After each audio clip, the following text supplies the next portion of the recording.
అలాగే మిగిలిన వేదికలు కామల కోటేశ్వరరావు గారు హిరియ న్యాయాన్ని పరిశీలిస్తూ పులపాటి దేవేంద్ర సార్ గారు కమిషనర్ గారు పోల నారాయణరావు గారు ఆత్మీయ సలాం. దేశం ప్రమాదపు అంచుల్లో ఉంది.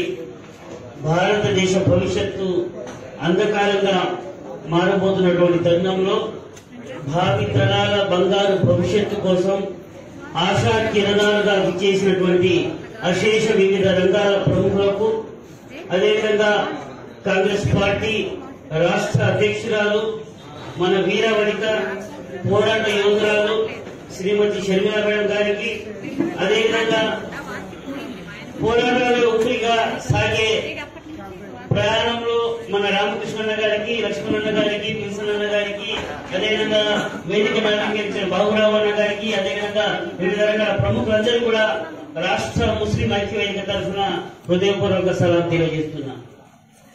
భిన్నత్వంలో ఏకత్వం, సర్వమత సమ్మేళనం, సంస్కృతి సాంప్రదాయాల సంగమం, అందమైనటువంటి మన దేశం భారతదేశం. ఈ దేశంలో జన్మనిచ్చినందుకు అల్లాహ్ మనందరి తరఫున కృతజ్ఞతలు తెలియజేస్తున్నా. అల్హమ్దులిల్లా. ఇక ఈ దేశంలో హిందూ, ముస్లిం, సిక్, సాయి అందరూ కూడా భాయిగా బ్రతుకుతూ ఐకమత్యమే మన బలం, మానవత్వమే మన మతంగా మనమందరూ కూడా ఇక్కడ బ్రతుకుతున్నాం.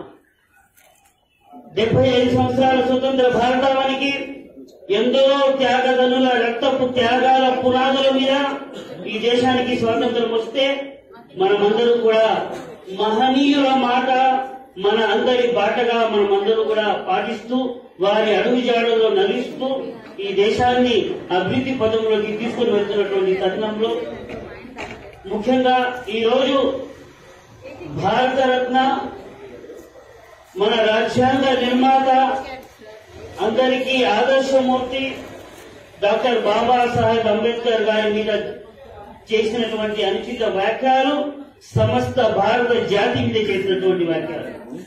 ఏదైతే అమిత్ షా గారు చేసినటువంటి ఆ వీడియోలో ఒకసారి చూస్తే ఆయన పేరు ఉచ్చరించిన విధానం అందులోనే తెలుస్తుంది ఆయన ఎంతటి అసహనాన్ని వెలిపిస్తున్నాడో. ఆయన చేసింది కేవలం అంబేద్కర్ గారి మీద కాదు, ప్రజాస్వామ్యం మీద దాడి చేశారు, రాజ్యాంగాన్ని అపహాస్యం చేశారు, భారతదేశ ప్రజల కీర్తి ప్రతిష్టలను ఆయన మంటగలిపారు.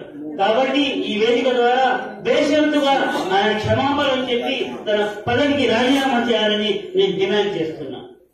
ఇక ముఖ్యంగా గడిచిన 10 సంవత్సరాల కాలంలో భారతీయ జనతా పార్టీ యొక్క అసమర్థ పాలన వల్ల ఈ దేశం చిన్నాభిన్నమైపోయింది. ఓవైపు దేశంలో పేదరికం పెరిగింది, నిరక్షరాస్యత పెరిగింది, ఆకలి చావులు పెరిగాయి, మహిళల మీద దాడులు పెరిగాయి, దేశం అగమ్యకరంగా మారిపోయింది. దీనన్నిటినీ గాడిలో పెట్టి దేశాన్ని అభివృద్ధి పథంలోకి తీసుకుని వెళ్లాల్సినటువంటి భారతీయ జనతా పార్టీ వాటిని విస్మరించి కేవలం కులం, మతం, ప్రాంతం, వర్గం అంటూ ఈ దేశాన్ని మరోమారు ముక్కలు చేయాలనే ప్రయత్నం చేస్తుంది. అది ఎప్పటికీ వారికి తీరని కలగానే మిగిలిపోతుందని నేను ఈ వేదిక ద్వారా తెలియజేస్తున్నాను. ఇక ముఖ్యంగా ప్రజాస్వామ్య పరిరక్షణలో, రాజ్యాంగ సంరక్షణలో ప్రతి పౌరుడు ముందుకు రావాలని నేను ఈ వేదిక ద్వారా పిలుపునిస్తున్న.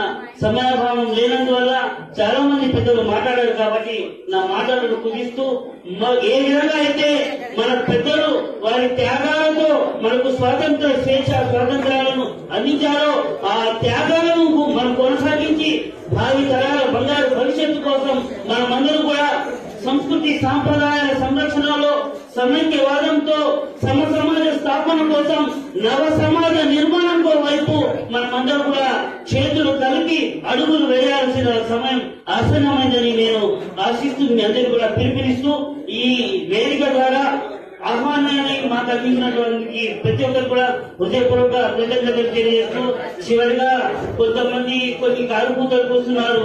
ఈ స్టేజ్ మీద కుష్ कहना है అని కారుకూతలు కూస్తున్నారు. వారికి ఈ వేదిక ద్వారా ఒకే ఒక మాట చెప్తున్నా, అగర్ తుమ్ ఇస్ దేశ్ మే रहना है, अगर तुम इस देश में रहना है तो सर झुकाकर संविधान को सलाम करना है और जय हिंद कहना है. ఈ అవకాశం మీ అందరూ కూడా హృదయపూర్వకంగా తెలియజేస్తున్నాను. జై జవాన్, జై కిసాన్, మేరా భారత్ మహాన్. జై ఇప్పుడు ఇన్కమ్ ట్యాక్స్ రిటర్న్ కమిషనర్ అఖిల భారత స్థాయిలో మానవ